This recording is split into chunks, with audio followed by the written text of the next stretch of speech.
जो मर्जी कर लें, सिंध में नया सूबा नहीं बनेगा। पीपी रहनुमा सईद गनी कहते हैं, क्या ज़बरदस्ती सिंध में नए सूबे बनाएंगे।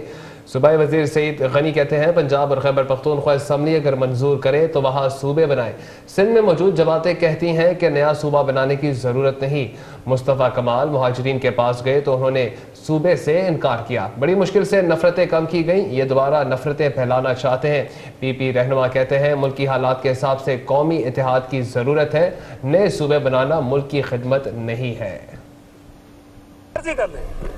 सिंध के अंदर कोई सूबा नहीं बन सकता। ये मैं आपको लिख के देने को तैयार हूँ, इसलिए कि पूरा सूबा सिंध उस पर जो उलट पड़ेगा नहीं करने देगा। देखिए, पंजाब में, केपी में सूरत हाल मुख्तलिफ है। खैबर पख्तूनख्वा की असम्बली अगर करारदाद पास करती है कि यहाँ सूबा बनना चाहिए, बिस्मिल्लाह भाई, उनका हक है, वो मर्जी करें। पंजाब की असम्बली अगर करारदाद पास करती है कि यहाँ 2 सूबे बनने चाहिए तो बनाए, वो सूबा कह रहे हैं। तमाम सियासी जमातें जो सूबा सिंध में सियासत कर रही है, एक आवाज होकर कहती है कि सिंध में किसी सूबे की जरूरत नहीं है। बड़ी मुश्किल से सूबा सिंध में रहने वाले लोगों में वो नफरतें, वो दूरियां कम हुई है। ये बदबख्त दोबारा से शुरू हो गए उसका फैलाने की।